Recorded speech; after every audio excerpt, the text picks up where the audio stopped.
Well, again, I think the most pressing thing is the fact that we've got the northern eye wall that is now about to push towards the Marco Island area. So this is the latest on the storm right now. Winds at 120. So the winds have come down a little bit. Pressure is increasing now at 936 millibars. So that kind of gives you an idea that the storm is undergoing some slight weakening. That's not for you to let your guard down, though, as this system is now down to a Category 3, moving to the north now, moving north at 12 miles per hour. And the speed is actually increased on this storm now. So we're going to be looking at this accelerating as it pushes north along Interstate 75. So here's what's going on right now. This is the latest position on it.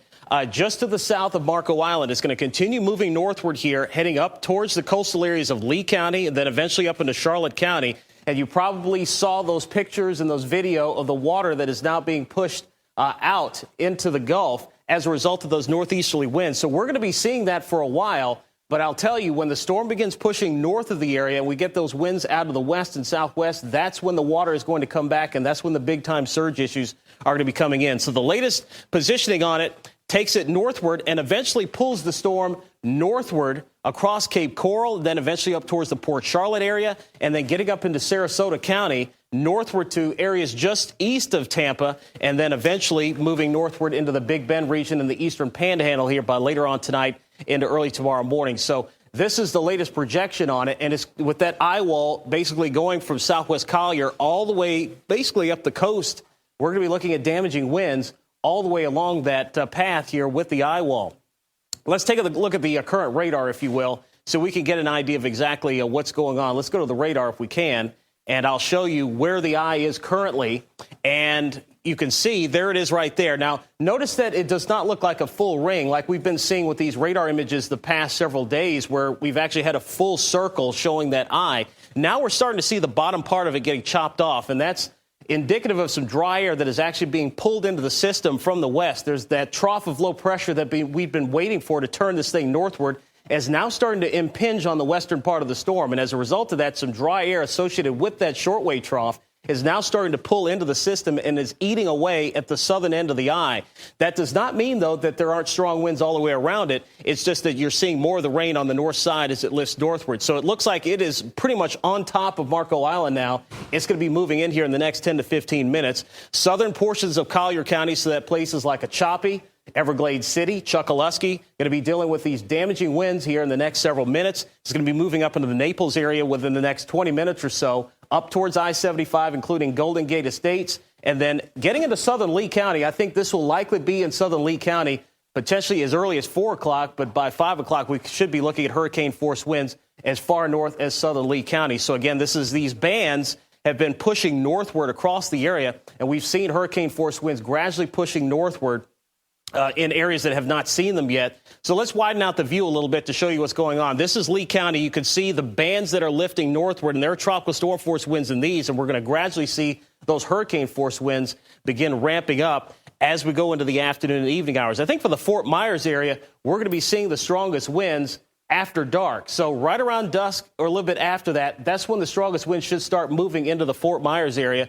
Maybe a little bit earlier than that now that the storm is beginning to accelerate a little bit. But you clearly see that the hurricane force winds, the wind field actually expanded with the hurricane force winds now extending outwards about 80 miles from the center. The tropical storm force winds outwards over 200 miles from the center. So the wind field, as it's starting to unravel a little bit, is actually widening. So a very large area going to be dealing with these winds for a while. So as you can see, the northern edge of the eye wall is still probably about, I'd say, 60, 70 miles south of Fort Myers. So with this forward motion, we're still looking at that possibility of those, at least the northern eye wall, getting into the Fort Myers area, I'd say in about the next 5 hours or so. So let's put that, instead of about 5 o'clock, we'll put that at about 6, 7 o'clock, where we could be looking at those damaging winds moving into the Fort Myers area. Southern Lee County will be a little bit earlier than that, of course. And you can see the rain bands extend even farther towards the north, so the tropical storm force winds now beginning to push into the Tampa area and areas farther north up towards Orlando. And, of course, over on the East Coast, they've been dealing with that as well.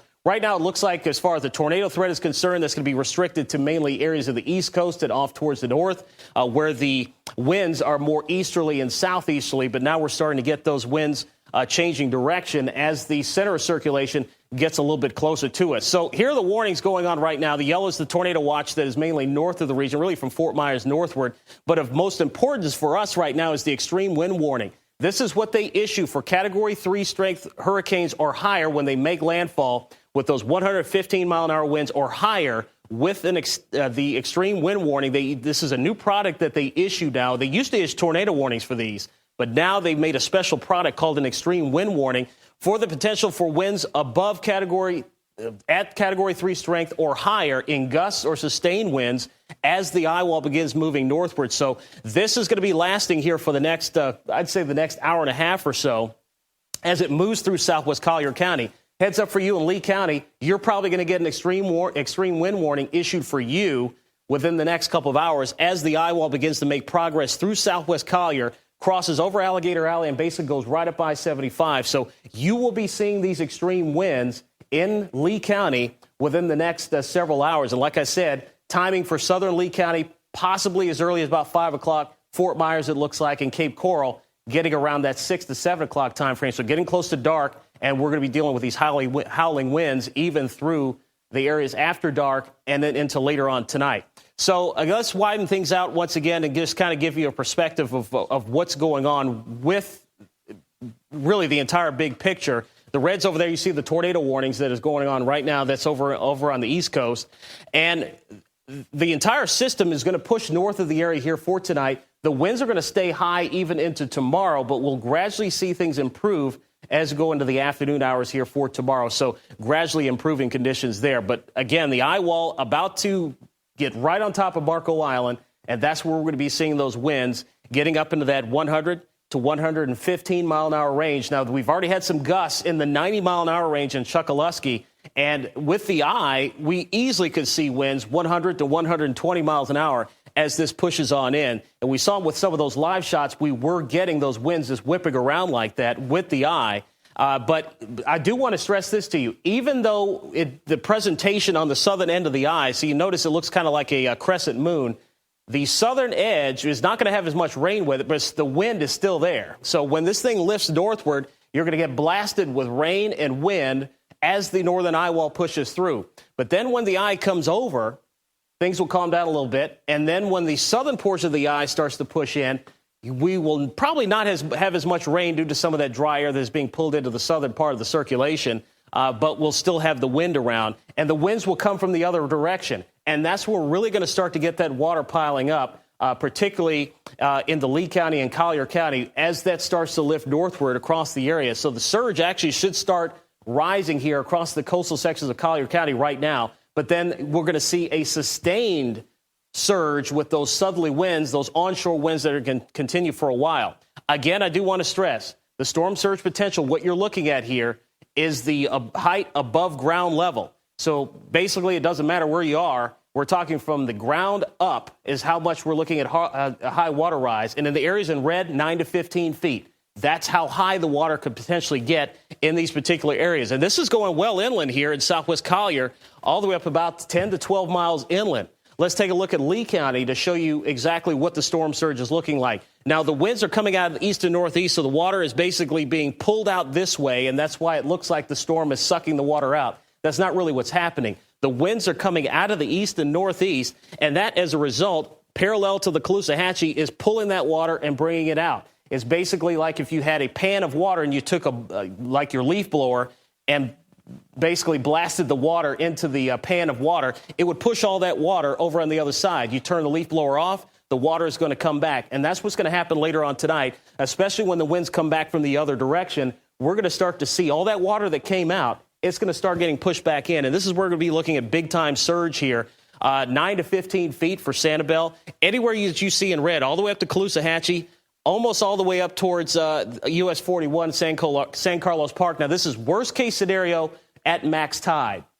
So this is a worst-case scenario map. This doesn't necessarily mean it will happen exactly like this, but this map just kind of gives you a general idea of what will happen on a worst-case scenario situation with the surge as it moves through. Let's head on up to Charlotte County and show those folks there, show our friends up in Charlotte County what they could expect as far as the storm surge.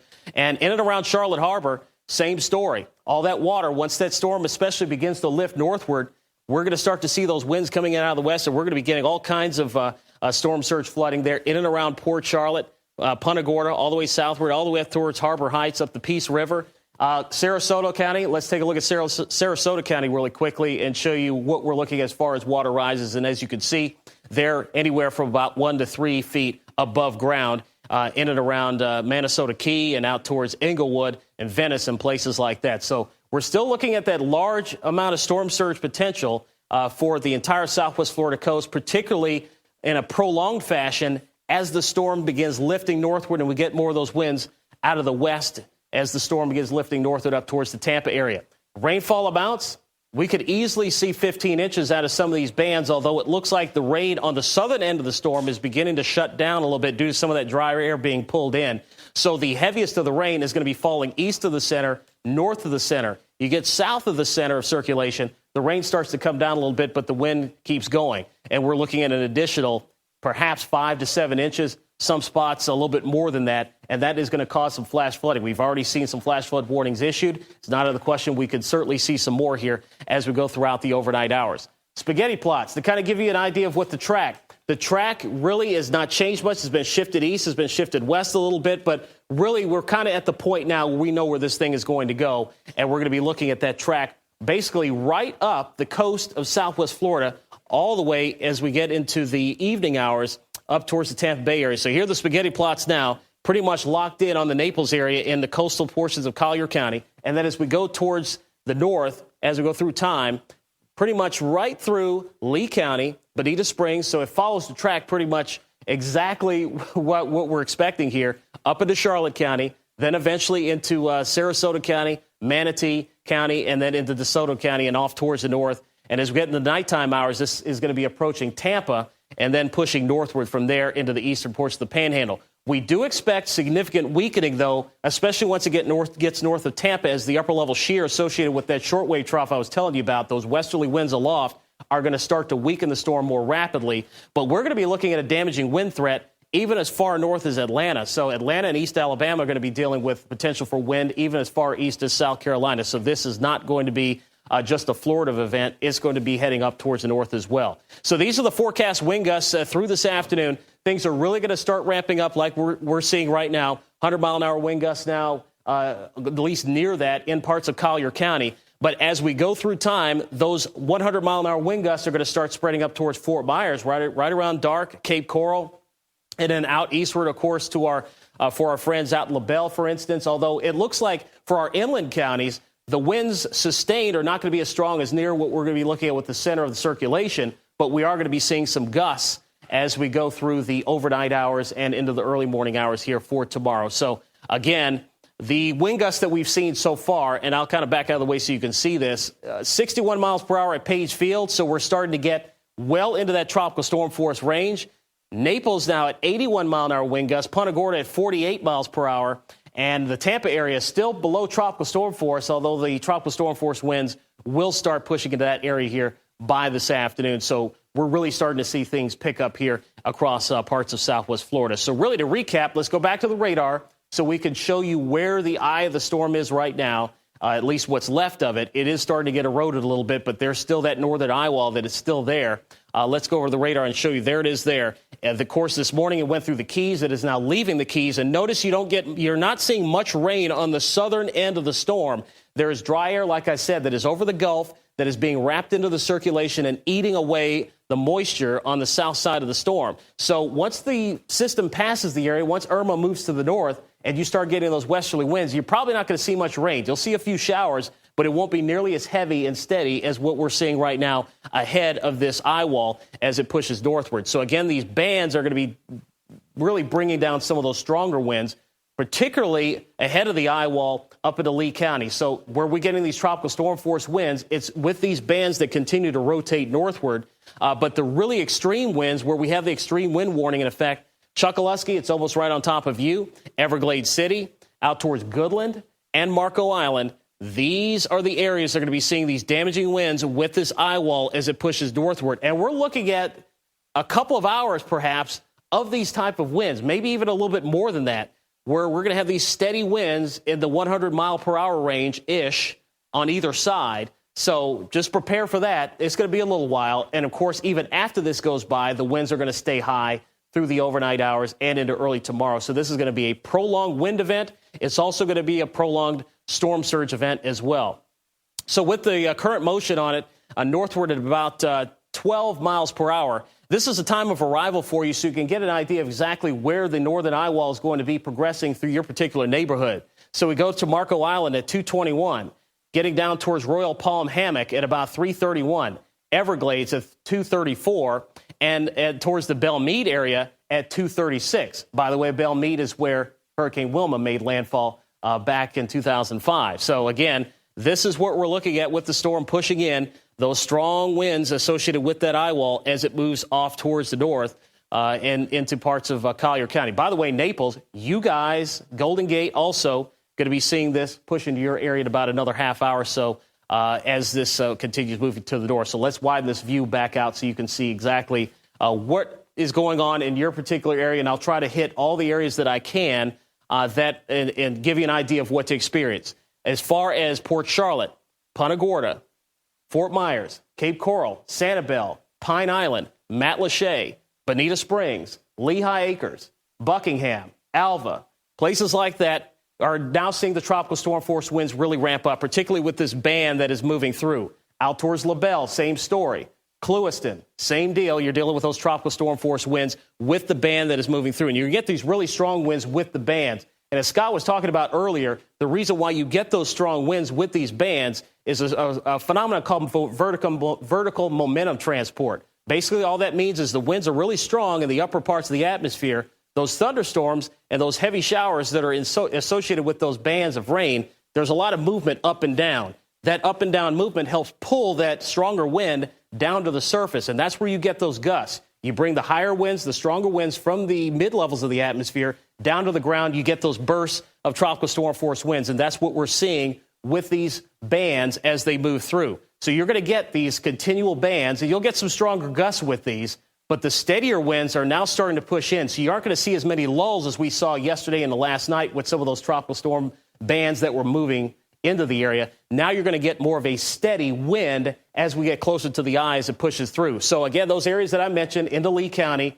Charlotte County, Sarasota County, Arcadia also, you're going to see your winds start to pick up as well. And then getting out east in the Glades County, Hendry County, same story. But the strongest winds by far are in Collier County, associated with that hurricane force wind field as it starts pushing in. And the really strong winds are associated with this eye wall that is now beginning to push northward now. And you can clearly see how wide this thing is as it moves in. So a fairly decent chunk of southwest Collier County is going to be dealing with this as it pushes off towards the area. So you can see the back edge of the eye wall, if you will. So all the strong winds are in this particular area that is outlined with the distance markers. Now you start getting into the eye here, and of course the winds are going to calm down for a period. But it's about 15 miles across, 15 miles wide. So that's based on the motion, you're looking at about an hour of these winds. And then another hour of those winds as the eye begins to go by. Once you get into the eye and then you get into the southern part of the storm, you're going to get extreme winds from the opposite direction. And that is what we're going to be looking at as far as those strong winds. Maybe about an hour of the really nasty winds, and then another hour of those nasty winds once the eye passes by and begins lifting northward. So Collier County is the main player right now as far as the strongest winds in the region. Although we're getting nasty winds everywhere, it looks like Marco Island is and areas off towards the east. Like I said, Everglades City, Chokoloskee, Achapee. And this will be pushing northward towards the Golden Gate area in Naples very shortly. So we're looking at from Naples all the way down towards the northern or the leading edge of the northern eye wall where those really strong winds are. It's about 20 miles. So Naples looks like you'll be getting into this, I'd say, at about the 3:30 time frame, maybe a little bit after that, where your winds are going to really start to pick up. But everybody else, though, especially Immokalee and out towards the Orange Tree area, and up around Bonita Springs, like I said, your winds will start to pick up a little bit later as that eye gets a little bit closer. That's the really strong winds are going to be pushing up into that direction. So here's some of the communities I was talking about. Marco Island, the Goodland area. And this is the leading edge of the strongest winds right there where you see the large gradient in the colors. It goes from green and rapidly goes to red. That is the really nasty winds that are going to be pushing on shore with the northern eye wall as it lifts northward across Collier County.